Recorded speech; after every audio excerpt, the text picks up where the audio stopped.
I am Tim, welcome to Watchbox, and thanks for logging on. If you love this watch, email me, tmosso@thewatchbox.com. It's in the description below. Your purchase and pricing email question line for buying this or any watch you see on any Watchbox platform. Please reach out to me directly for pricing. Email tmosso@thewatchbox.com to know more about this watch.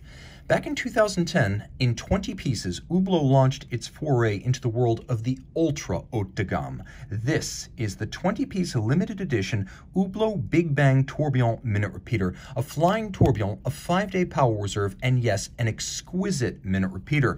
This is the iconic Hublot shape, the Big Bang, the shape that built the modern house of Hublot. So 44 millimeters in diameter, in sapphire titanium inner case and carbon fiber outboard, it is very light on the wrist. 44 is the diameter, 15.2 millimeters is the thickness, and from lug tip to lug tip, 55.6 millimeters. Taking a look at the strap, you can see Hublot with the art of fusion, as they like to remind you. They like to combine materials. You have sapphire for the crystal front and back. You have a titanium inner case that holds the movement. You have resin inserts on the side, forged carbon comprising the bezel and most of the case, and then you have a rubber strap and a hornback style alligator leather inlay in black with a monotone stitch. The first Hublot of 1980, back when the company was called MDM Genève, used a gold case and a rubber strap. It was heretical at the time, but it set the precedent as the company liked to mix unlikely materials. Wonderfully upscale on the top and then wonderfully durable on the bottom. You can see an Hublot factory strap in outstanding condition. We have a blackened matching titanium folding clasp. You can see the inner chassis has that Hublot H, twin trigger release, so it can't accidentally pop open. Even the screws have the Hublot H cut into them. And then the strap actually goes into and underneath the clasp, so when it's sized, you don't see any strap length and you don't see any excess flapping in the breeze, and there's no need for strap minder loops. Now, the case is very familiar to Big Bang fans. The Hublot Big Bang arrived in 2005, and it broadly channeled the original MDM Genève Hublot of 1980. The Big Bang was to the original Hublot what the Offshore was to the original Royal Oak, a much larger, more boisterous, and flamboyant interpretation. That said, this is an unusual combination for Hublot, as the movement inside, the HUB 8000, also comprises the majority of the dial, and we're talking engineering and finish here that I would compare favorably to the best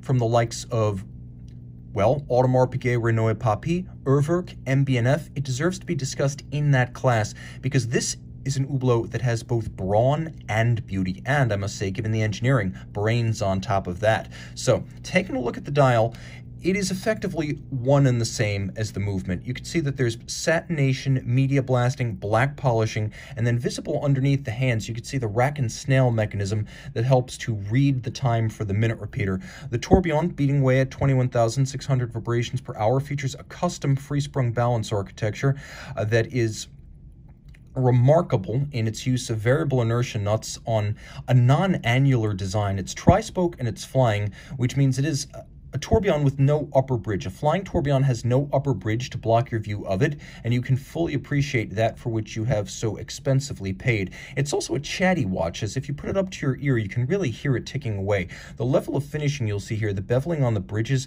the slotting of the screws and the chamfering of their circumference, the satination on the steel parts of the minute repeater architecture, all of this is as good as you will find from Holy Trinity brands. So you need to take Hublot seriously in this case. Their intent, first bringing in a company called B&B Concept and later buying B&B Concept, was to have a few watches, no more than 2% of annual production, that do represent the ultimate in high horology: tourbillon, minute repeater, special functions like time control, perpetual calendars, all of that.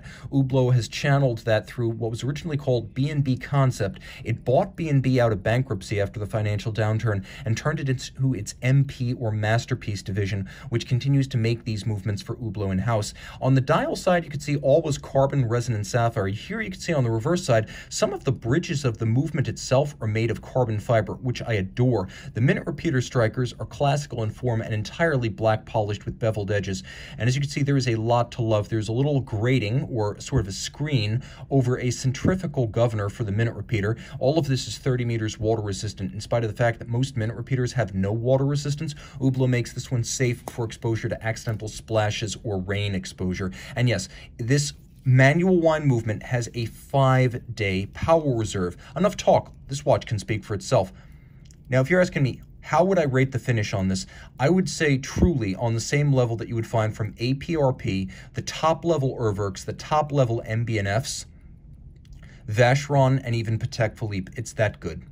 Not quite Carry, not quite Philippe Dufour, not quite, say, Grubel Forsey, but very close.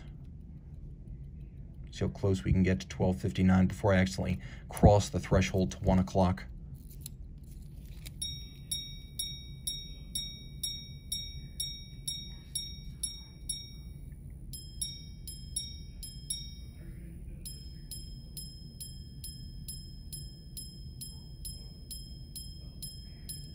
Boom.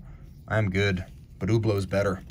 This is an extraordinary opportunity to own something that is fundamentally undervalued to the point that most high-end collectors don't even know it exists.